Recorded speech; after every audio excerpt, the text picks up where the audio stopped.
brilliant, brilliant, brilliant, and very brave young man, Thomas Sankara. So just those two people. Okay, fantastic.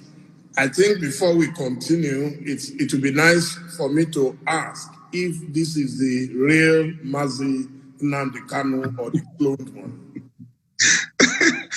I can pull my ear for you. You can see I'm trying to exert as much pressure as I can. The clown in Asorok has 2 ears. I only have 1. You can see my glasses. I can take it off. You can see there is no other appendage anywhere behind this one. It's only one. I can pull my nose for you. You know it is me. In fact, I can even bring, if you'll pardon me, I have here with me the mask that everybody has to wear these days. You can see that my ear is not bent, is it? You can see that it's normal, it's not bent. But the clown in Asorok, when he's wearing his own mask, you see that his ear will be bent like that. Mine is not bent.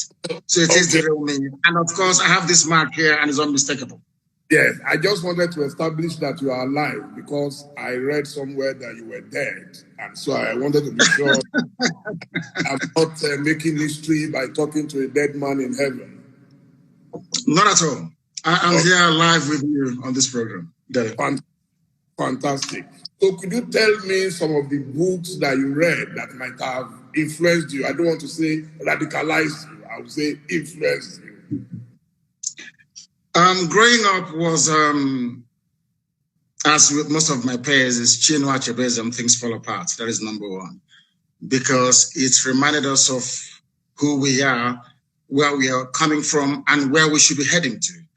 So that very book was pivotal in shaping my understanding of my people and what needs to be done to rectify the damage that colonialism had done to our people.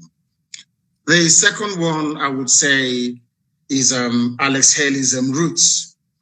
Again, in that very book, it reminded me or reinforced the need for the Republican zeal that burns in each and every Biafran, that we see ourselves as equal before any other race around the world, and our belief, cardinal belief, that all men are created equal before God. Given the heroic sacrifice those people made at Savannah in Georgia, in America, many, many centuries back. I also read Leon Uris's Exodus. It is about the Jewish Holocaust and the reestablishment of the state of Israel.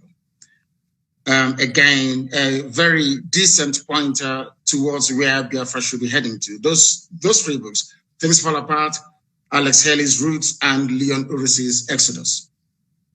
They're my 3 favorite books here. I've read a lot about your religious beliefs, but could you tell us about your faith? I worship the one true God in heaven that incidentally every religion on this earth believes, or should I say, worship as well. I believe I am a follower of Yeshua, Jesus Christ. I believe I worship where Jesus worshipped. I worship the same God that Jesus Christ worshipped. I praise the same God that Jesus Christ praised. And one of my favorite prayers actually was the prayer that Jesus prayed when he was asked to teach the disciples how to pray. And he said, "Our Father who art in heaven," which goes to confirm the supremacy of Almighty God in heaven, bar none, the name above all names. And it is exactly the religion of my forefathers. My ancestors worshipped God and God alone. We answer Wachuku. From the names we give our children, we glorify God. And if you go to my village right now, all you hear about Ikechuku or the Nakachuku, everything is about God. So I don't need to be tutored or to be told by anybody who God is, because God is ever present in our lives, and that is the God that I worship. Sometimes people tend to mistake it because the only modern interpretation of that very religion is Judaism.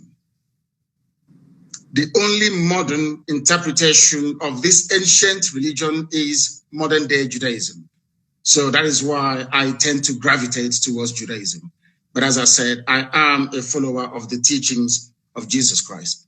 But I am I practice Judaism in the main. I was privileged to meet the late Chief Chukwuemeka Odumego Ojukwu in his lifetime. In fact, Ovation had exclusive access to his wedding, to his wife, Lady Bianca. What was your relationship with him? Did you ever meet him? And did you draw inspiration whatsoever from him? Yes, he is our eternal leader. And that was the title that I gave to him in recognition of the very stellar work that he did, trying to save a people that didn't want to be saved. And also, I had come in contact with him in London. We invited himself, Peter Obi Chekwasokore, to come to London. That was in the year 2002, if I'm not mistaken. And I consider it an honor that where he stayed, the hotel he stayed in London, I paid for it. So I had sat with him on a few occasions and benefited from his immense counsel. The reason why we want to honor him by restoring Biafra. And only then will the whole world know in how much esteem we actually hold him. To us, he's an icon. To us, he's our Moses. To us, he is the forebearer. To us, he is everything. And Ojukwu to us, it means a whole lot more than people can ever imagine. And the few times that I sat with him and he spoke, he said a lot of things. In fact, the role that the British played during the war, he was the one that made me to actually realize what they did and the need for us to be very careful. The journalists that were interviewing him, especially from BBC, in their typewriters were, should I say, listening devices that were transmitting everything Ojukwu was saying all the way back to London. And that made it possible for them to sabotage that very effort, or should I say, to undermine it, especially what transpired at Aburi, that we now have the tapes and records of. So I sat with him and I discussed with him, and it was very informative, very fruitful. And I learned a lot from him, something that will continue to guide me as we proceed on this very important and critical journey towards the restoration of Biafra. Fantastic. Now we'll get to the area of my bazookas. Now it's time to fire a few bazookas at you. You've been seen by many as waging a war against your country, Nigeria, by seeking a Biafra nation. What led to your decision? First of all, Nigeria is not my country. I was born a Biafran. My birth certificate reads Biafra, and no one has ever changed that. The fact that I was at some point or the other in possession of a Nigerian passport does not actually confer upon me their citizenship. I saw the Nigerian passport as a mere travel document because my birth certificate issued at the time of my birth reads Biafra. Nobody of a sane mind will condone or accept what is happening in Nigeria. I believe that genuine attempts have been made in the past to try to remedy the wreck that Nigeria is today, but there was a palpable unwillingness on the part of the powers that be to do something about it. I detest suffering and pain. I hate to see people suffer. I hate to see people in pain. The only thing that propels me, the only thing that drives me towards this very agitation is not born out of hatred for anybody, but a desire to test freedom in our time. Nigeria was not constructed by a Yoruba man. If it were, I would have perhaps accepted. Nigeria was not created by a Fulani man. If that was the case, who knows, I may accept. Nigeria was not created by a Hausa man either. It wasn't created by a Nupe man. It wasn't created by a Gwari man, never created by a Jukun man. Nigeria was not created by an Ijo man, not created by an Ibibio man. Nigeria was created by a white man and named by a white woman. The name Nigeria means awful, bad, evil. It means nigger, which is a swear word, is a slur in America. If a white person calls a black person nigger, they might end up in jail. then why should I answer a name that is abhorrent before God and before man? Nobody came from all these ethnic groups. They never got together to say, from today on, we should be Nigeria. A white man determined. I cannot go to England and say to English people, I want to rename Liverpool. I want to give it another name. I'm sure they'll think I'm mentally, unstable and put me in jail. Now the problem is this: why should Africans accept the name Nigeria? It doesn't mean anything in Yoruba language, doesn't mean anything in Hausa language, doesn't mean anything in Igbo language. Yet we are African. So I see it as a relic, or should I say a vestige of racism. I see Nigeria as an abomination, not just before God, but before man as well. Those with common sense. That is the reason why I like Thomas Sankara. Thomas Sankara changed the name from Papa Volta that had no meaning to Burkina Faso. Now, I wonder why educated, very savvy and enlightened Nigerians cannot see it. You have half of Yoruba land in Benin Republic. Some are in Togo. For over 20 years, I have been a very vocal advocate. I will also encompass Yorubas in Benin Republic and those in Togo because they are Yoruba. Wouldn't that be very wonderful? Why should the white people come from Europe and decide that some Yorubas should be Togolese, some should be from Benin Republic, and some should be from Nigeria? You're a Yoruba man. What do you have in common with a Kanuri man? Absolutely nothing. But I can tell you, you have something in common with a Yoruba man in Togo. You have something in common with a Yoruba man in Benin Republic. Why should you see a Kanuri man as your fellow citizen in Nigeria and not a Yoruba man who lives just a stone throw from Badagry? So these are the anomalies that Africans need to sit down to address. That is why we have arrested development. That is why nothing seems to be working. Because the convergence of these diverse value systems from the core Arewa North, from the West and from the East is making it impossible for Nigeria to function as a viable state. And that is a recognition that we must at this very point in time be able to address as educated people. Not that I hate Nigeria. I hate the name. I despise it with a passion. If you allow me, I wouldn't exist tomorrow morning. Anybody who answers or addresses him or herself as a Nigerian is a product of neocolonialism, not something that I am prepared to accept, because Nigeria never existed until Flora Shaw gave her that name, Nigeria. Before that, you had Oduduwa. Before that, you had Biafra. Before that, you had Kanu Empire and all these wonderful and weird civilizations. Now, a white man cannot come from Europe and then create an identity for me. Only God in heaven can do that. And I can give an identity to my dog. The only thing you can name are your children and your pets. They are not our fathers. They are Caucasians. We are Black Africans. They have no right being in Africa and giving us names. And that I will never, ever accept. Military and security experts have said it is impossible for any country to fight 2 civil wars without monumental repercussions.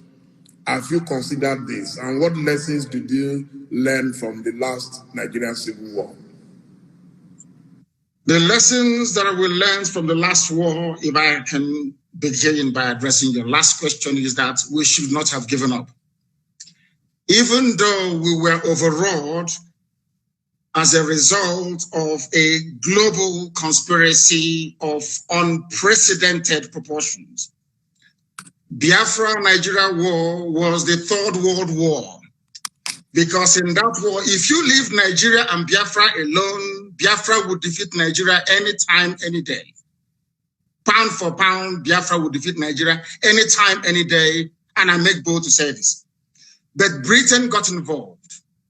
They imposed a no-fly zone over Biafra land. They imposed air, land, and sea blockade to stop us from getting food and arms.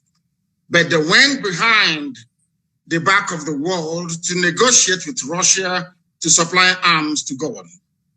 They even brought in Egyptian pilots to fly their planes for them. Nigeria has never won any war in its history. Ordinary Boko Haram, they are begging Niger, they are begging Chad, they are begging Cameroon to help them. They've never won any war. The only thing they specialize in doing is killing civilians, as they did at Lekki Tollgate. That's what they can do. Nigeria has never fought any war. An army is meant to go out to win territories for the country that it claims is coming from. The same way that Lugard led an expeditionary force to come to create Nigeria for the crown in Britain. Nigerian soldiers have not done that before. Anywhere they go, they're humiliated and they come back. So I wouldn't actually see, I wouldn't describe what transpired between 67 to 70 as a Biafra-Nigeria war. Is Biafra versus the whole world. The United States was ambivalent. They never actually, should I say, participated as they should. Britain was there running the whole show. They destroyed Aburi Accord, destroyed the agreement reached between Ojukwu and Gowon. They came back and they instigated a war. That was all they did. There was not, I wouldn't see it as a war. And I want to let Nigeria understand this. There is that tendency, that what I call the Fulani Janjaweedism, there is that tendency to intimidate, that tendency to terrorize, that tendency to subdue, overrule, and then conquer people. It is not going to happen in our time. They will try, but they will fail. The more they focus their attention in the East, the more the terrorists that they themselves spread in the North will overrun them there. So I am not in any way, shape, or form either phased or overawed. They will come again because it's in their nature, and this time around they'll be roundly defeated. Well, I think with due respect to our men and women of armed forces, I believe they are well rated. I visited them in Liberia. I visited them in Sierra Leone. In Liberia, we were controlling 10 out of 15 counties. In Sierra Leone, in fact, we actually lost one of our brigadiers, and the Sierra Leoneans are eternally grateful to us because, but for the support from Nigeria, both countries, I don't know what would have happened to them. In fact, at the time, Professor Adeniji was the head of UNANSID in Sierra Leone. I think it would be unfair to describe us as military as weak. It is possible, yes, that they got support from somewhere else. Of course, there are allies. That's why you had NATO. In fact, it's one of the reasons a lot of people are angry with America under Trump, that he has virtually collapsed the relationship, military ties to other countries. So I'll leave it at that. But then I want to go to the next question. The Igbos are obviously marginalized in the political configuration of Nigeria, but they have done extremely well globally in business, in sciences, in commerce, and so on. Won't they risk a lot of these spectacular achievements if you decide to go the way you want to go? I should have thought that your question should be along the line of,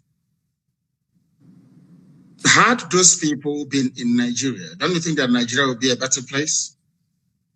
For instance, but it's never happened and will never happen for the following reasons: resentment, envy, and the need for the Fulani Janjaweed Caliphate to dumb down the standard of excellence so that everybody can become an Alumajiri.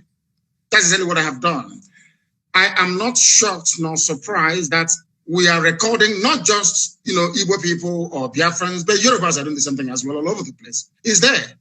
What I then want to ask people is this: why is it that we cannot wake up one morning and hear that there is one Fulani mathematician in Florida doing very well, maybe working for NASA?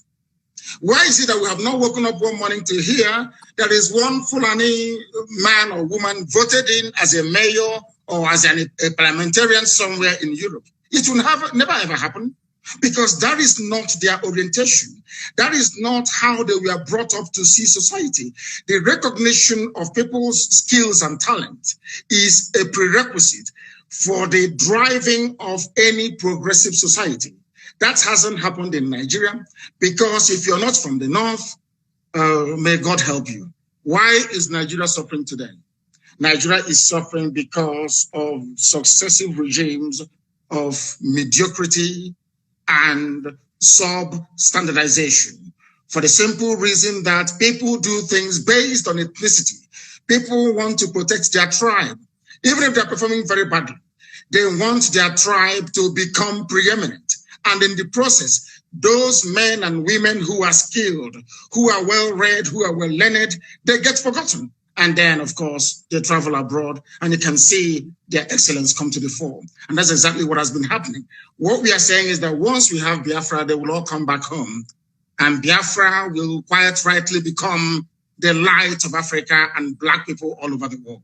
Because without Biafra, Black Africa will keep floundering and there can never be any progress. I'm sure you know that politics is a game of number. And it has been theorized that the domination you complain about of the, what you call the Fulani hegemony, has been made possible because of the lack of unity amongst the peoples of North Central, Southeast, South-South, and Southwest. And that if they unite, they will be able to end the perpetual dominance of the so-called Northern oligarchy. Do you agree? 100%. And that was why some of us threw our weight behind our children. Some people will say, refer to me as a youth, but I'm not. I'm a very old man. I may look young, but I'm a very old man. Now, the reason why we supported our young people was because for the first time in living memory, we managed to bridge that divide, to bring everybody closer around an issue that is of importance and concern to all these people. Were you not surprised when, following what transpired on the 20th of this very month, the same people that have failed and will continue to fail, the same leadership structure, or should I say the same cozy boys club that they formed, if your father is passing on, he will hand you over to the next buffoon to groom you in this politics of mediocrity that you find in Nigeria. Were you not surprised and shocked that the same people managed, or should I say succeeded, in introducing the tribal and ethnic dimension into what we are doing? Those of us in the South, I am proud of the, should I say, the understanding that those of us in the East have with our Yoruba brothers in the West, and of course, as time goes on, also Middle Belt. There is now a recognition that we are our own worst enemies. In Katsina State, there are other tribes other than Hausa and Fulani. In Katsina. In Bauchi, the same thing. All across the north. It is not a homogeneous society. The only thing that binds them together is just their language. Underneath, if you scratch the surface, you will begin to see a lot of, they have more ethnic groups in the north than you have in the south. Many more in the north than have in the south. But over the years, the Fulani oligarchy have managed to should I say, moderate their differences. And despite what is going on underneath, they have always succeeded in presenting this united front for the north. Anytime we try that in the south, they bring in their, what people are referred to as professional gossipers. They bring in people who will always do their best to divide us, because the north understands. Any day the Igbo and the Yoruba put their differences behind them, get their acts together, for goodness sake, Nigeria will be a better place. Everybody knows that very well. So in order not to allow that to happen, they now appoint, or should I say, rig our governors into office. They go to Ohanese, they bribe a few people to go to Afani Ferre, they identify one or two people to, should I say, to groom, to do their dirty jobs for them. And what is that dirty job? You saw it in full view and in full display on the 20th. People that claim they went to school, people that claim they are senior advocates, people that claim they're enlightened, were the ones that introduced the tribal and ethnic dimension into that very successful protest. And you can see where we are today. They are rejoicing in the north. They're having fun in the north. That thing they have always done, once again, they have done it. But of course, they cannot break us. This time around, we just want to let them understand this. The unity between the Igbos and the Yorubas is deeper than End SARS protest. It is far more fundamental than they can even imagine. Now, is Biafra your only option, or you are willing to work with other so-called oppressed peoples to form a union like it is in the United Arab Emirates? Everything depends on what the people want. I am a Democrat. I am a Republican by genetic disposition. Anything the people want is what they're going to get. My dream and my mission is Biafra. Let's say during a referendum, people decide we want to be, yes, Biafra is good. We can answer Biafra within a union that comprises of Middle Belt, of Oduduwa and Biafra with a new name. Who am I to say no? I'm a Democrat. Whatever the majority decides is what I'm going to do. But as for us, we are pursuing Biafra. And I will also help the Oduduwa people to pursue the Oduduwa Republic. I will help the Middle Belt to do the same. But one thing is paramount. Should our people decide at a referendum or plebiscite to say, we want to maintain a semblance of union with Oduduwa and the Middle Belt, who am I to say no? I am a Democrat and I will go with it. But my primary concern now is the restoration of Biafra. An audio surfaced recently, I think about 2 weeks ago. It was sent to me by a family member, in which your voice, we heard your voice, directing your operatives to hit certain targets in Lagos. What led to this in a state that has really embraced the Igbo people of Southeast and South extractions? If that was your voice, do you regret the action and are you willing to apologize for it? It is my voice, but what I said was cut and joined together to suit the very message or narrative that our detractors were, should I say, determined to peddle.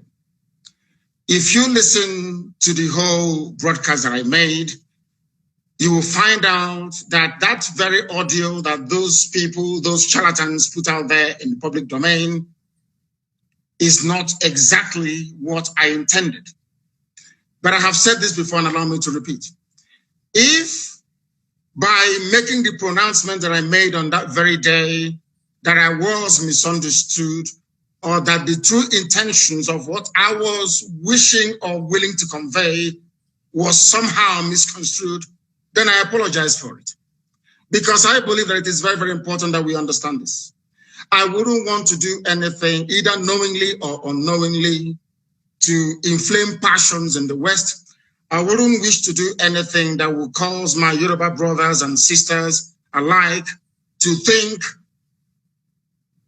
should I say, to become jittery about what our true intentions are. You made reference to your operatives. I was addressing Nigerian youths right across Nigeria, not just in Lagos.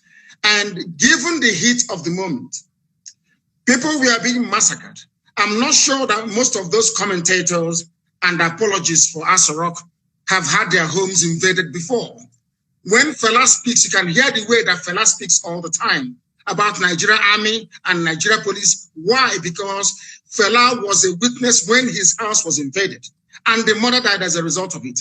There's something happened to me. As a result of Nigeria military invasion of my house, my father is dead and my mother is dead as well. So when people like us with a first-hand experience of the brutality of a very primitive security architecture in a country as backward as Nigeria, you can then begin to appreciate where we're coming from. If I spoke out of turn, if people who listened to what I said misunderstood the true intentions behind the words that I uttered that night, then I do unreservedly apologize. Because Nobody can divide the Yorubas and the Igbos anymore. It's not going to happen. They will try, but they will not succeed. That I can assure them. What is of concern to us is that those responsible for the slaughter of those people are held responsible. The same way, I hasten to add, that those who are responsible for the murder that we ordered today going on in Obibo will be held accountable. They will and must be held accountable. I do apologize if I offended anyone, but no offense was intended in the first place. I gave an order to Nigerian youths right across the board to do what they did because the Nigerian state is evil. They believe in killing their own children. They believe in suppressing free speech. They believe in breaking up peaceful assembly with the use of force. That type of nonsense must come to an end. And they must be taught a lesson, and that was exactly what we did. Okay, let me confess that it was actually that audio that led me to looking for you. You see, I believe that journalists must help their nation to understand some certain people and personalities like yourself.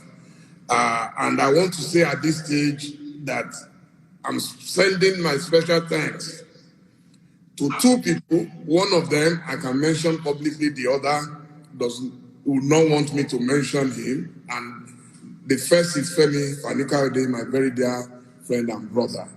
I contacted him because I knew there is a special bond between the two of you. And he contacted someone else who contacted you. And I want to say thank you to both of them so they know themselves. What is the relationship between you and Femi that every time I see that you are in the same direction? He is very brave. He is urbane. He is polished and very erudite. He is a scholar and a conscientious one at that. You know, in Nigeria, you have scholars, people who just study for the sake of it, people who just read for the sake of it. He practicalizes what he understands to be humanity. And that is why I love him, I respect him, and I call him a brother. He epitomizes what any intellectual should aspire to be. You intellectualize that is very true or very good, and then you must have a human side to yourself.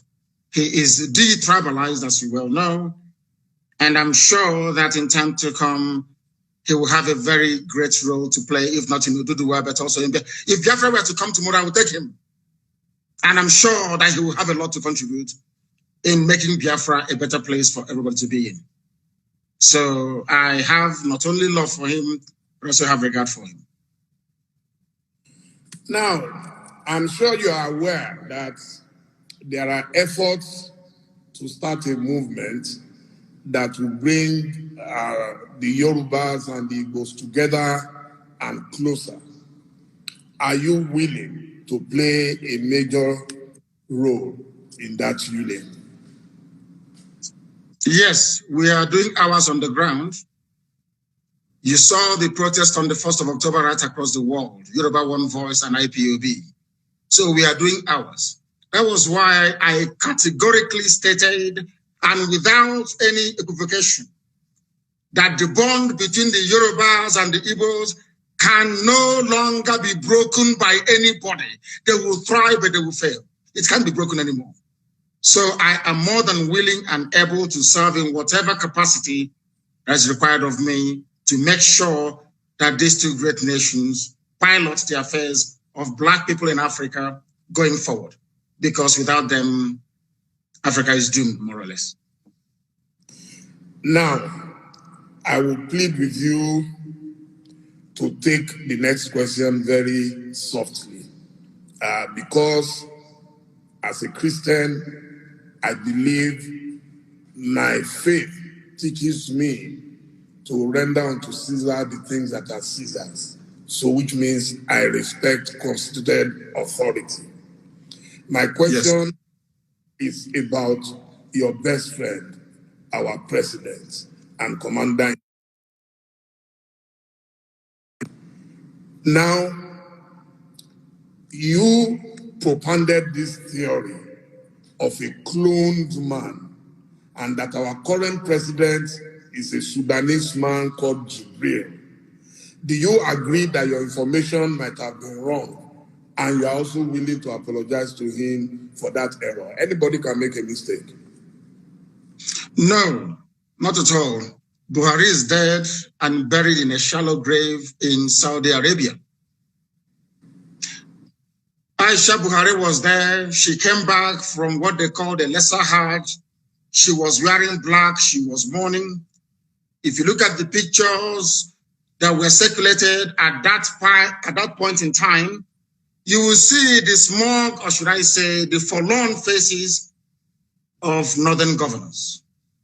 A minute silence was held at the AU for a late Buhari. Even Her Britannic Majesty, Queen Elizabeth II, also penned a condolence message to the people of Nigeria before the cabal took over and asked her to rescind it, which she did. Buhari is dead, and I'm prepared to stake Biafra on it. If you, Dele Momodu, can go and prove to me, I'm not asking you to do anything too complex. If you can go and ask this man you call Buhari, whoever it is in Asorok, to come outside, don't do very much, address a panel of Nigerian youths, maybe 20 of them, and speak Buhari's mother tongue, which is Fulfude. I will give up Biafra. I will apologize to him, and I will submit myself to any authority on this earth to do with me as they please. There is no Buhari. Jibril was there. Jibril followed Abba Kyari to Cuba and ran away from there and never came back. The man you have now in Asorok is from Niger Republic. His name is Yusuf Abubakar Muhammad. That's his name. Yusuf Abubakar Muhammad. Even Shekau knows who he is personally and was mentioning his name as well. It is not Buhari. The old Buhari that you and I know, the country cannot be burning and he will restrict himself to only 12 minutes of edited broadcast. Impossible. Impossible. Anybody that knows Buhari, even if he's dying, he must speak because he fought in his own understanding to keep Nigeria one. Anything that impacts or threatens the territorial cohesion and integrity of Nigeria, the old Buhari, in fact, he will be in Lagos. The old Buhari will be in Lagos, I'm telling you. But this little, have you not seen him with his fresh hands of a 35-year-old? He cannot wear this. He cannot wear this. Because if he wears this, his ear will bend because it's rubber, silicone. We know about AI technology. It's deep fake. Please Google it. You're a media man, you must know this. I can replicate this very interview with your face showing us having this conversation, but it is not you. You also saw that some eagle-eyed investigators managed to discover that there was actually a microphone, a loudspeaker on the table. It's everything that they claimed that Buhari was saying was coming from a loudspeaker. From a loudspeaker. Very, very sad indeed. These are the things that the world must understand and come to terms with. That the person you are calling Buhari is not Buhari, and I can stake my life on it. If he comes out tomorrow and takes, or should I say, address any press interview live without Garuba Shehu doing this, telling people to cut. If he can come out tomorrow, a panel of journalists will, not journalists because some of them are corrupt, youths will address him. There and then you will know that Buhari is no more. There is no Buhari. No country. How can you have a country you claim you're proud of, and that country is run by 10-minute video recorded every 4 months? What sort of country is that? Every 4 months you issue a pre-recorded video to address 200 million people. What an insult. What an insult. In a time of crisis, there is COVID-19, people are agitating, they're very restive. The only thing you can do is 10 minutes video, laughable and absolutely absurd, and no sensible person should be able to tolerate it. Buhari is dead, and I stake my life on it. Please don't stake your life on it, because I am very, very convinced that he is alive. I have been meeting Buhari since 2010. Okay, and the last time I met him was 2 years ago inside Aso Rock with a former president of Africa. I met him, we interacted, he cracked jokes with me, he even said, Dele, it seems you've added weight. I am telling you that I am not foolish not to know the person I've been seeing for 10 years. I've worked closely with him on his campaign, and yes, you could have your theory why you think. You see, my own theory is different.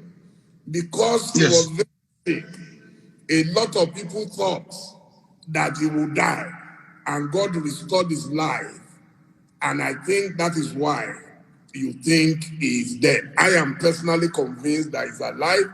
I believe that a man like President Olusegun Obasanjo will not go and hold any meeting with a cloned president of Nigeria. If I can't vouch for any other person, I know that Obasanjo will never agree. He will talk. There is a saying where I come from, Dele. If you see something that is greater than your farm, you sell your barn where your harvest of yam is, where you store your yam, because that is the greatest thing that any Igbo man has in the olden days. If you see something that is greater than your farm, you sell your barn. And you could be a robber. They do not want to expose that the fact that Buhari is dead, because everybody depends on the oil and gas coming from Biafra land. Without oil and gas, Nigeria will be worse than a banana republic. There will be nothing happening there. Nigeria runs what is called a rentier economy. You sell oil and gas to import everything you need, including toothpick, including Indomie and pasta. So what is called the doctrine of stabilization. If you come out and you announce that Buhari is dead, there will be pandemonium everywhere. In fact, the US government feels that if they allow a precipitous collapse of Nigeria, it may impact the wider region. That is what the Africa desk at the State Department has been doing for very many years. So if you expose the fact that Buhari is dead, it will cause pandemonium, and there will be regional destabilization, and you will have a whole load more of foreign terrorist groups to contend with. Now you have 7. Many more will come up. They do not want to turn northern Nigeria into another Yemen, Afghanistan, or Syria, or Somalia, for that matter. That is the only reason why they're keeping quiet, and everybody's hoping that he will make it to 2023 so that Aisha can go with the boyfriend and relax, because Buhari is dead. Absolutely dead and confirmed. Look at the hands of your, I can become a trained. You ever seen that little boy they call Tagwe that used to mimic Buhari, speak the way that Buhari does, crack Buhari jokes? That little boy is an Igbo boy. They've not given him a Fulani girl to marry. You know that little boy called Tagwe, he's a comedian. He mimics Buhari. These things happen. People can mimic Obama. People can mimic whoever they want to mimic. There are expert actors who can do all of these things. But let me make this very clear to you. It's a very simple thing. I'm not asking for a DNA test anymore. If Buhari can hold a meeting, the man you call Buhari, with Nigerian youths to ask him questions and speak his mother tongue Fufude, then I will give up. But I can assure you categorically that you are one of those that they have deceived, but they cannot deceive us. It was a well-choreographed, well-planned, and executed with military precision. They knew what they were doing because Britain is in charge. Britain is in charge. The same way they took charge of the NSAS protests. You were there, you were watching. When British High Commissioner went to Lagos, did not see the Lagos State Governor, but saw Tinubu. Not up to 48 hours, the army came and started shooting. And now, as they say, the rest is history. The people controlling you are those that created you. The people that made you a Nigerian are those now in charge of your lives. You are not in charge of Nigeria. They are, and are the ones running the show. And maybe next week, you get another 10 minutes video recorded. The old Buhari couldn't have done that. Ask Obasanjo, how many times did you allow them to broadcast a recorded speech in a time of national crisis? How many times? Obasanjo will tell you no. Jonathan, the same thing. Only this thing that they put up there. Now, I will ask you to put on your face mask. Put it on. Put on your face mask. Let us see. Do you have one with you? Yeah. Ask them to bring it for you. Put it on. Your ear will not bend. Your ear can never bend. It's impossible because you're a human being. You have cartilage in your ear. But if this ear is made of silicone, as the one that Aisha's boyfriend is wearing, once you put on mask, your ear will bend. Simple. And that is why we have common sense and brain. Keep asking yourself. They took a picture with Jonathan, with everybody, with Yemi Osinbajo. None of them had their ears bent. Only Buhari's ears were bent. Others were wearing the same mask, but only Buhari's ear was bent, meaning that it's made out of rubber, silicone. The person that's not Buhari can never ever be. Please go ahead. Okay, so do you have a map for Biafra? Where will it start from and where will it end? First of all, do you know that if I ask you now, Dele, how many states do you have Igbo people in Nigeria? How many states would you tell me? It's a simple question. You're a journalist. I would say everywhere. No. I mean where they are indigenous to, where they come from. There could be Igbo people in Lagos. They're not from Lagos. They're Igbo people. If I ask you right now, how many states in Nigeria do you think that Igbo people are indigenous to? How many would you say? 5 Southeast states? After all, that is the Igbo territory. Is that what you would say? Yes. I have a surprise for you. It is 13. Igbo people are indigenous to 13 states of Nigeria. 13. As I told you, those who created Nigeria are in charge of Nigeria. And in order to weaken, to diminish, to render irrelevant every aspiration of an Igbo man, Britain decided to advise the Janjaweed Caliphate to keep redrawing the map until we now have only 5 states. Igbo people are in 13 states. And now let me answer your question. The map of Biafra starts from wherever women tie 2-piece wrapper and ends where they stop tying 2-piece wrapper. In other words, Biafra land starts from Kogi in the north, in Igala land, Idoma, Igede, all the way to Ikodomikodo, Idu land, in Udo, and going down to Bakassi, after Cross River State, and to Bonny and to Opobo in the south.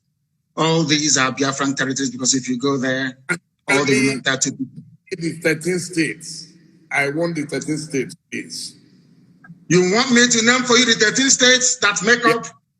Yes, please. Kogi, are there Igbo people in Kogi? I'm sure the answer is yes. Yes. Indigenous. Are there Igbo people in Edo State? Yes. We agree. In Edo State, there are Igbo people. I'm not talking about Tubiaja, which is Ishan. We'll come to that later. I'm even talking about a place called Igbo Akere. Igbo Akere. Are there Igbo people in Delta State? Yes. Are there Igbo people in Benue? In Benue State, I'm asking you, Izi community is in Benue State. They speak Igbo. The largest market you have in Benue belong to the Igbo communities in Benue State. Are there Igbo people in Cross River? Yes. So Igbo people are in Cross River. Are Igbo people in Akwa Ibom? Yes. E2 is in Akwa Ibom. There are Igbo people there. Are there Igbo people in River State? Are there Igbo people there? Of course there are. 90% of River State is Igbo. Are there Igbo people in Bayelsa? And you'll be shocked. YES is the answer. There are Igbo-speaking people inside Bayelsa itself till tomorrow morning. The same way you have Igbo people in Ondo. Are there Igbo people in all the 5? I've counted for you the 6 states that make up the so-called South-South. Imo, Abia, Anambra, Ebonyi. Yeah, you've mentioned 9 now. 9 states. 1, 2, 3. Kogi, Edo, Benue, Cross River, Akwa Ibom, Rivers, Bayelsa, Ondo. Have you added? No, not in Ondo. We're not in Ondo. Igbo is not in Ondo. What is in Ondo is Ijo. Ijo is in Ondo, not Igbo. But okay. Ijo is Biafra. And we'll get to that later. And then you add the 5 southeastern states. You have Imo, you have Anambra, you have Enugu, you have Ebonyi, you have Abia. Add all of them together. Imo, Anambra, Ebonyi, Abia, Enugu. 1, 2, added to the 6. Okay. 5 southeastern states. 6, 7, 8, 9, 10, 11, 12. I think one is missing somewhere. One cannot be 6 states of the South, 5 states of the Southeast, then Kogi and Benue. And then you get 13. In all these places, you have, I'm not telling you about where they are trading, where they are doing business. People from there are Igbo. They are indigenous. And you think Kogi would agree to go with Biafra? No, it's about a referendum. We are asking, what we're asking for is that part of Kogi where women tie 2-piece wrapper. That's all. Your mother will tell you where you come from. If you look at your mother when she dresses up to go to church or to go to a function and she's tying 2-piece wrapper, one on top of the other, then you know you're a Biafran. And that's what they do in Kogi, in Enugu State, in Benue State, in Cross River State, all the way down. You can go all the way down to Edo State. It is there till tomorrow morning. Don't you think you are likely to hit the brick wall if you try to go expansionist, if I could put it that way? I am an Igbo man. With all due respect, my dear brother, the Yorubas may be comfortable leaving Yoruba people in Togo and the Benin Republic and calling somebody from Sokoto State their brother. I don't intend to do that. Wherever you have Igbo people, they must be together as one. We are not leaving anybody behind. We cannot leave anybody behind.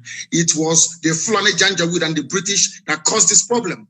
You cannot come to my land, you take an Igbo community, you give them to Benue, you give them to Kogi, and you say they're from the north.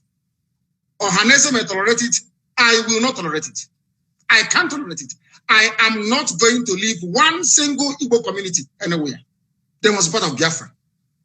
They must be part of Biafra. What happens? Let's say the other people that you are fighting get provoked and they decide to call your bluff and say, okay, Igbo people in Kaduna, in Katsina, in Sokoto to detent Israel. How will that fit into your plan? Quite frankly, before you answer, let me do it as a double warning. And what if the Igbos in those places say they are not interested in joining you? Hallelujah. We say good riddance. Everything we are doing is based on the consent of the people. There must be a referendum, or should I say referenda, which is the plural, right across the board. We are going to ask people, ethnicity by ethnicity, where they wish to belong. If they say we want to be part of the Janjaweed North, where once in a while you lose your daughter, your wife could be raped, oh, well and good. We let them go. I am a Democrat. I'm not going to force anybody to do anything. And Biafra must come via a referendum. People must agree to it. We are not forcing anyone to do anything. Everything we are saying and doing is geared towards one outcome, a referendum. If they agree, fine. If they don't agree. So who is going to organize this referendum that you've been talking about? The United Nations will have to organize it at the right time. They will. If it is not organized, what is your plan B? We continue with civil unrest and civil disobedience, boycott of elections. As one of our great heroes said, we will boycott all boycottables until we get what we want. The British never wanted to leave Africa, but they did. Russia never wanted the Soviet Union to break up, but it did. Serbia never wanted Yugoslavia to break up, but it did. Sudan never wanted South Sudan. They never wanted South Sudan to be free. They're free today. Ethiopia never wanted, excuse me, Eritrea to be free, but today Eritrea is free. So that tells you all you need to know. It is not in their hands because you know what? Power belongs to the people. Anything we want is what we're going to get. Once again, I want to ask this. Do you think this dream is realizable without a war? And are you prepared to fight another war? This dream can be realized without a war. And let me put it this way, as soon as the people, the various ethnic groups in Nigeria realize what Nigeria means to each and every ethnic group, they will subscribe to our position. So it is realizable without a war. Before the white man came, let me ask you this, because it's an interview, which means you can ask me questions and I can ask you. Before the white man came, was there any Nigeria? Before the white man came, did Nigeria exist? It's a simple question that I'm asking you. Dele, did Nigeria exist before? It didn't, no. It didn't exist. Then why are African people, black people dying over something that they did not create? Did any Yoruba man create Nigeria? The answer is no. No Igbo man created Nigeria. No Hausa man did. No Fulani man did. No Kanu man did. No Jukun man did. When you come to Nigeria, it's always a debate about it is our turn. It is our turn. It is our turn to rule. Now, there are over 250 main ethnic groups in Nigeria. If you keep rotating the presidency every 8 years to each and every ethnic group, times 8 by 250. How many years are you going to get? So some people will die many times over. They will reincarnate many times over. The presidency hasn't come to them. Nigeria is a joke and an absolute mess. It was not created by black people. Therefore, it cannot be sustained by black people. I want to see an Africa where a Yoruba nation, a Yoruba mega nation extends from Togo all the way to Edo State. That's what I want. Because that is authentic Africa. I don't know why Africans are so beholden to something that is alien to them. Are you a white man? The looker that created Nigeria is a white man.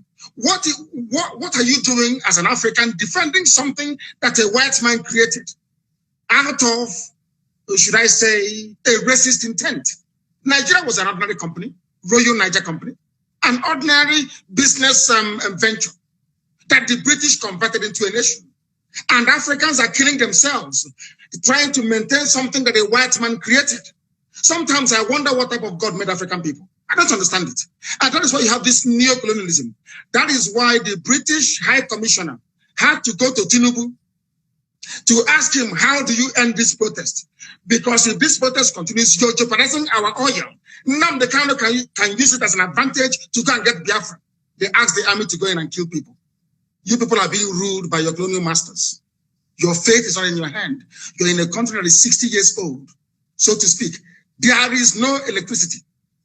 If I am a Nigerian, I can't come out and say I'm a Nigerian. I'll be ashamed of myself. For 60 years, you have no electricity. For 60 years, no good roads. For 60 years, no good schools.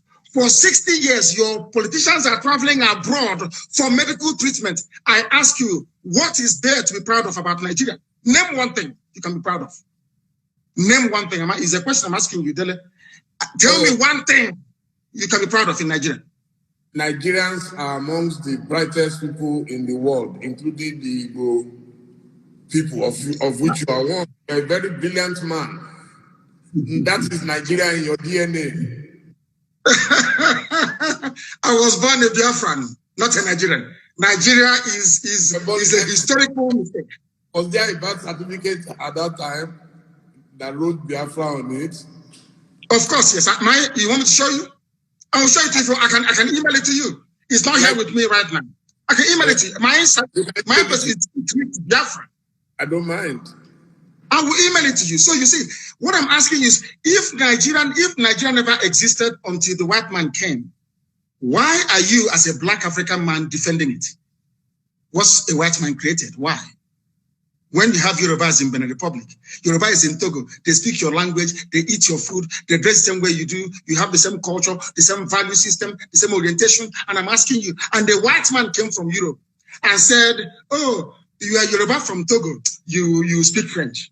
You're Yoruba from Benin Republic, you're going to speak French. But you, Dele, you're Yoruba from Nigeria, you speak English. Are people not perturbed by that? That level of dehumanization, that level of subjugation. You see, the one thing that shocks me about Africa and their class of intellectuals is the fact that they are willing to swallow hook, line, and sinker anything the colonial master gives to them. And I've asked you this very question. Can you go to Europe and create a country as a black man? The answer is no. Then why must you accept what a white man is doing in Africa? Do you see why we are poor and very backwards? Do you see why Nigeria can never have 24 hours of electricity? Never, ever, ever, ever. Because the foundation is faulty. The orientation of Fulani Janja, people were protesting SARS killings in the South. Fulani people in the North were busy having fun and laughing and smiling. And you want to be in the same country with them. Your value system, your reasoning, your understanding, your orientation can never, ever be the same. Never be the same. Why did Britain leave the EU? Dele, I'm asking you, are they not Christians? Are they not Democrats? Don't they believe in free trade and voting people in and voting them out? But then, why did Britain leave the EU? Why? The same Britain that left the EU is asking me not to leave Nigeria. Nigeria that is only 100 years old. Your grandfather was not a Nigerian. Was not. So why must you throw away the history of your family, the rich history of Yoruba people? Because a white man called the place Nigeria. Why must you do that? Why? Can I go to England and name them and name them Albania and say all your history is now gone? We are doing our ancestors a disservice. And let me tell you why Black Africa cannot go forward.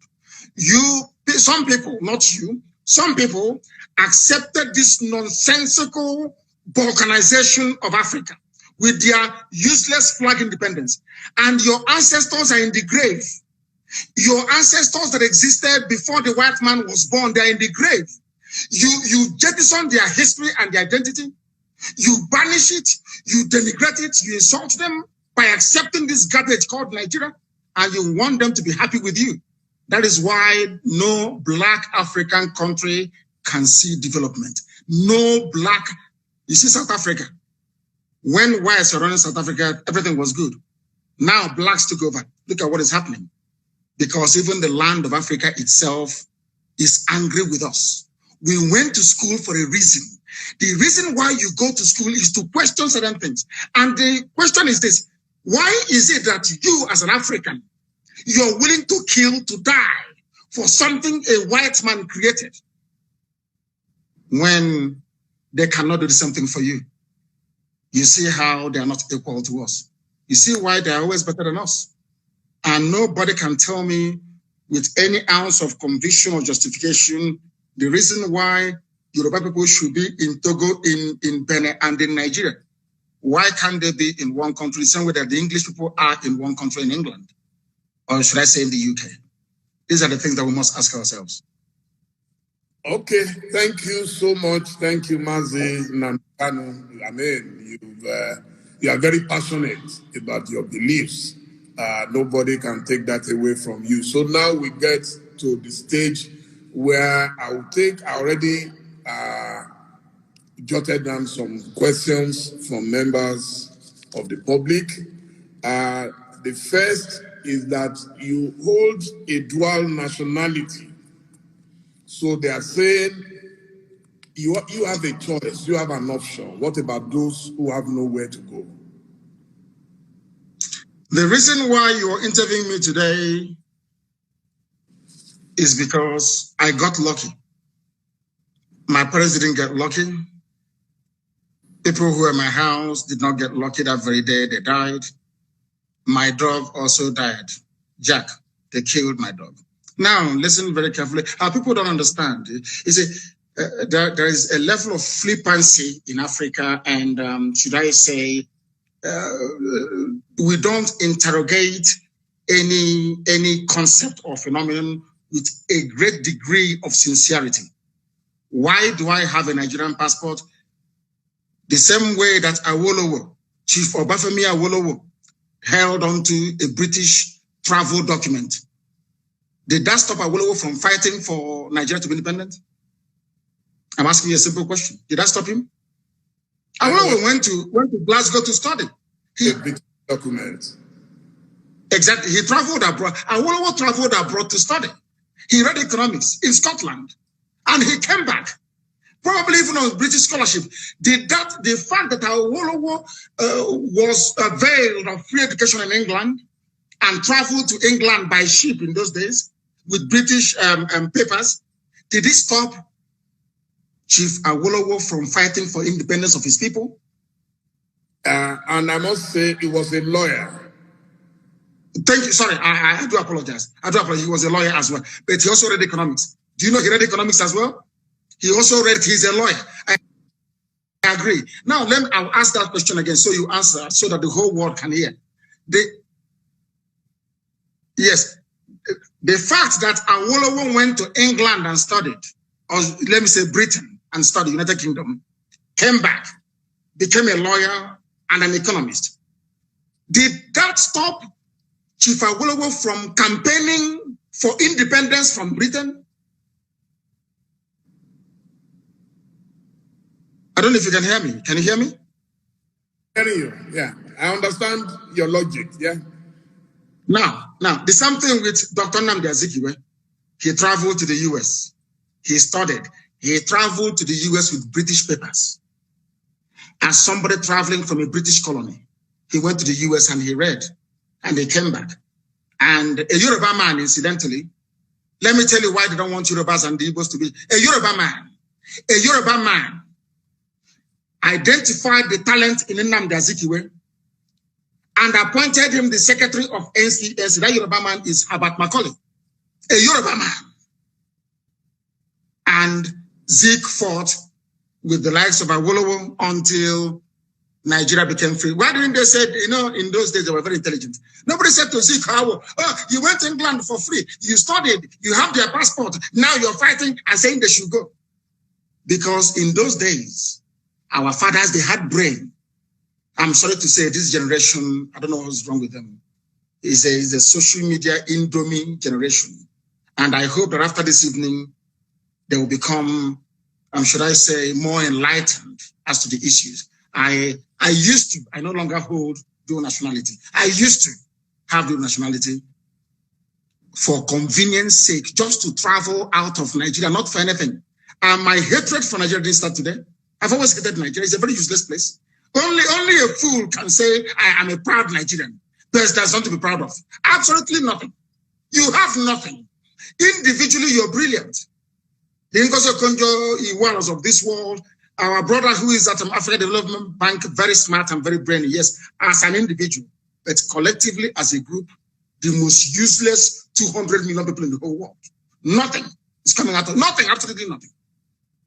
Absolutely nothing. So how can I be a proud Nigerian? Ordinary light you don't have. No, simple light you don't have. How can I be a proud Nigerian? Thank you very much. Now, your governors have virtually rejected Biafra. Those are the most senior representatives of the people. So this person is asking, how do you want to deal with that situation? How many governors do we have per state? I think it's one, isn't it? One governor per state, yes. But they control, in a democracy, they control and yes. During election, how many times does the governor vote? Once. Okay. So the people will decide, not a governor. We are not Fulani Janjaweed. We don't have feudal lords in our land. We are Democrats or Republicans. You have only one vote. Only one vote. One governor, one vote.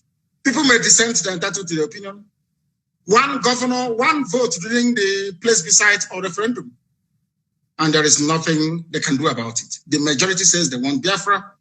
So the views of the governor, of course, may be taken into consideration, but it doesn't count because they are in the minority.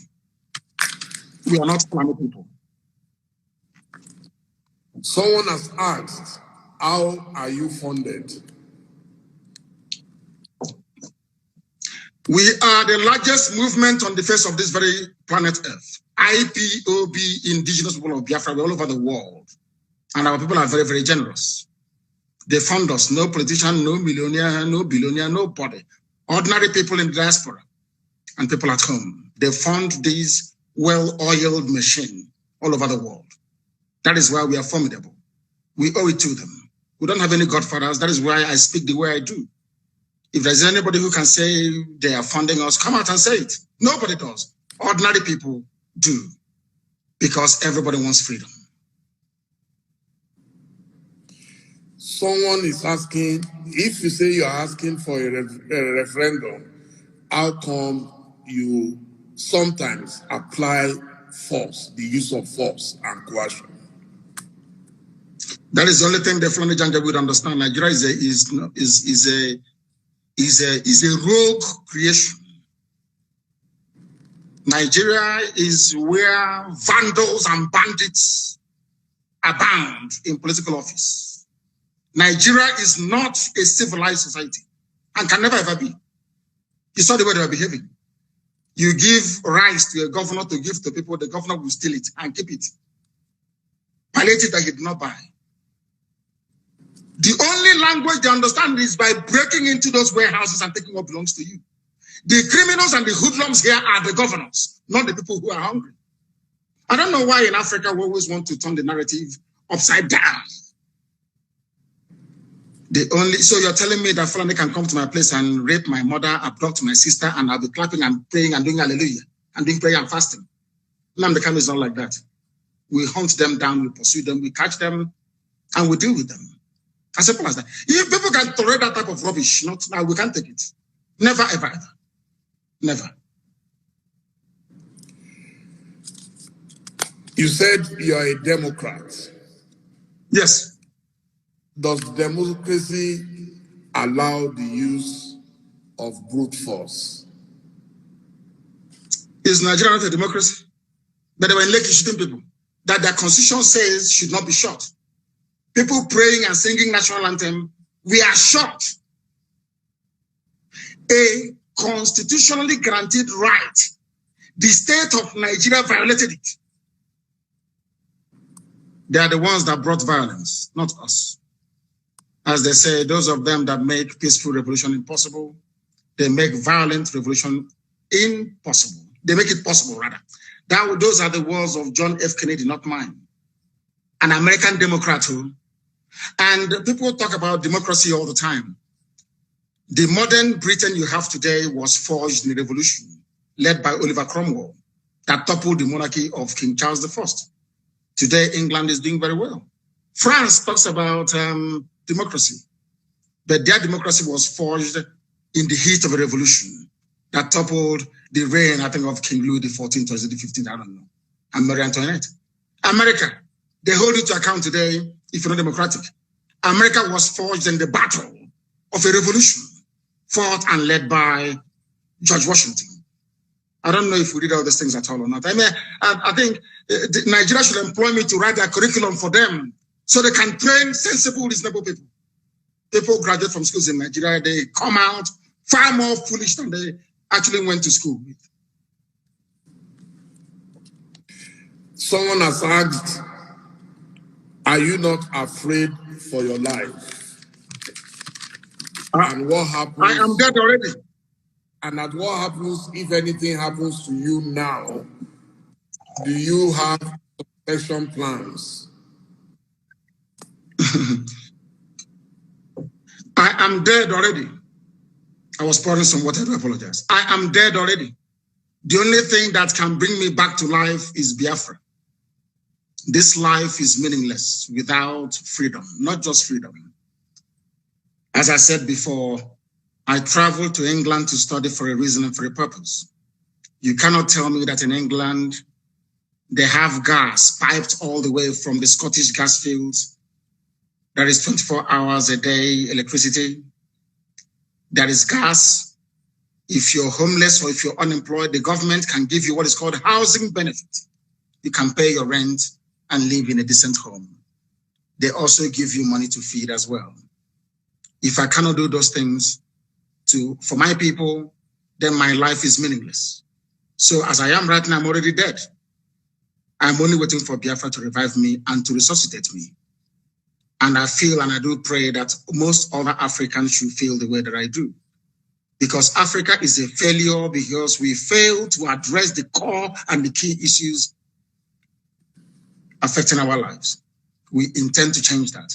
And by the grace of God Almighty in heaven, we shall be successful. My life doesn't matter anymore. What matters is Biafra. Everything else is irrelevant. And the zoo government, they know it. Everything is irrelevant. The only thing that matters to me, God is my witness, is Biafra, nothing more. I'm not doing anything. I don't have a car. I have nothing. The only promise I said to God is, give me Biafra, that's all. I don't want anything else. What am I doing with money? What am I doing with cars? I don't need them. The Biafra I do need. Now, someone says, if you disagree so vehemently with the English people for what you believe they've done in Nigeria, how come you accept their protection? They are not protecting me. I'm sure if they have a chance to kill me, they will kill me. They're not protecting me. The only people that ever protected me was the sort of Israel. Nobody else has ever protected me. Only Israel did. So if they have a chance to kill me, they'll kill me. What protection is the person talking about? I said it before. Chief Obafemi Awolowo went to UK to study. Chief Obafemi Awolowo, because there's one good thing about the UK. If you study there, your eyes will open. You see how vocal and vociferous the protest in London was. Because we understand their game, we know the way they play it, and we feel sorry for our people that they cannot see what we have seen. But one day, who knows, their eyes may open. But as I keep saying, anything we do to ensure that freedom comes, not just to Biafra, to Duduwa, but to everybody, every ethnic group, I am all for it. So could you tell me a bit about your project, the Radio Biafra? Radio Biafra of the Radio Freedom under Abacha. So I know a bit about pirate radios. So that's why I'm asking. It's not a pirate radio. It's not pirate. Radio Biafra is registered in England. It's not a pirate radio. It is actually registered. It's not a pirate radio. That was the argument they were making before. And when they asked the UK to shut down Radio Biafra, UK told them we can't. It's a legitimate business. You know, it's a legitimate concern in the UK, so we can't shut it down. So it's not pirate. And we build our own transmitters. I don't know if you know that. The FM that you listen to in Lagos, if you're in Lagos right now, if you hear my voice tomorrow morning or the voice of any of the presenters tonight, we built ourselves. And I believe in encouraging ingenuity. Everything we have, we built ourselves. Because, of course, God is with us. And our mission and cause is noble. That is the history of Radio Biafra, and we keep expanding. And I do hope that before this month runs out, which is just a few days away, that Radio Biafra will be in Katsina broadcasting in Daura. Radio Biafra will be in Daura broadcasting. And they will complain, but they can't do anything about it because we are far ahead of them.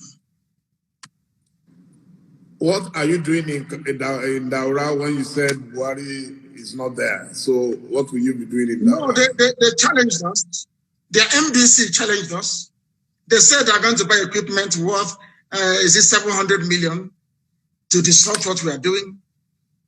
So in response, I said, I'll put a radio inside Daura and I'm going to do it. I will. There'll be FM in Daura very soon. So you cannot be jammed.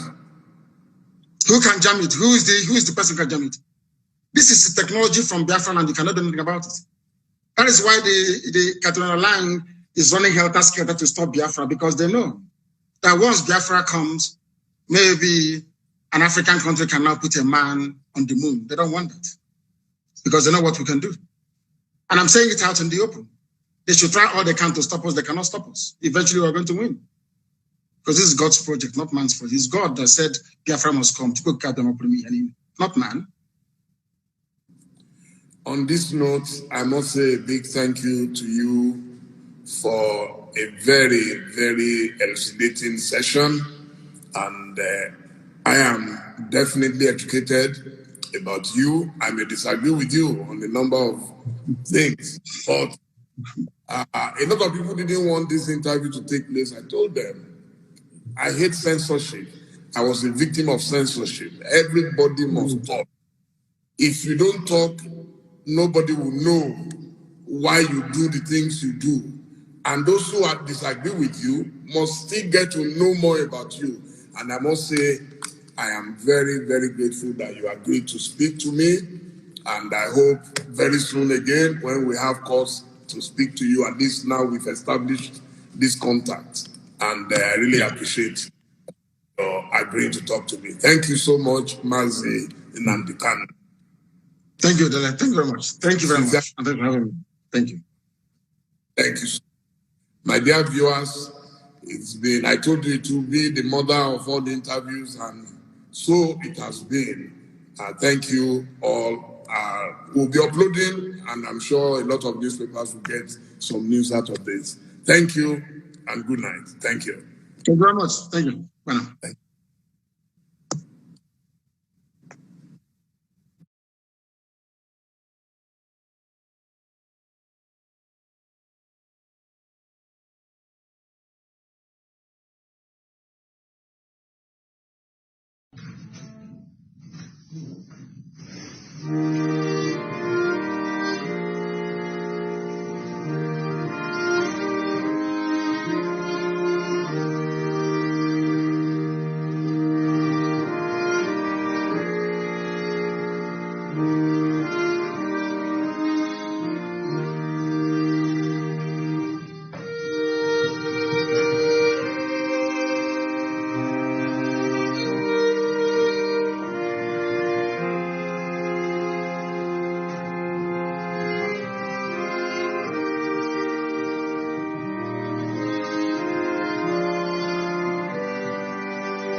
Another Savior, holy, holy, holy, holy, another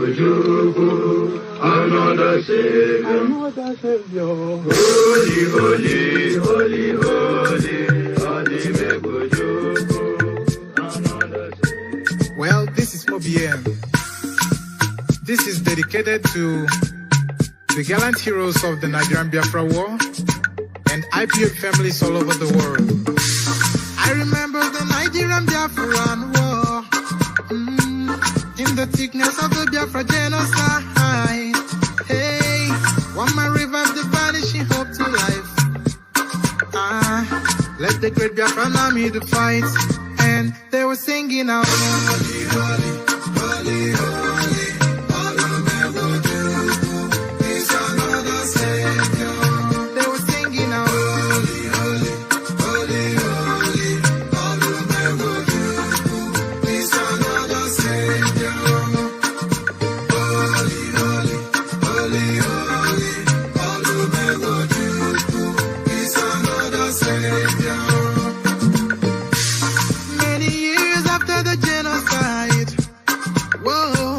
Yet another great leader has risen up now. Oh, and he's leading the Biafrans to victory. In Yamadika, Yabika Kokwanam Noao. Hey, Anamekele Mazu Chemefo. It's an honor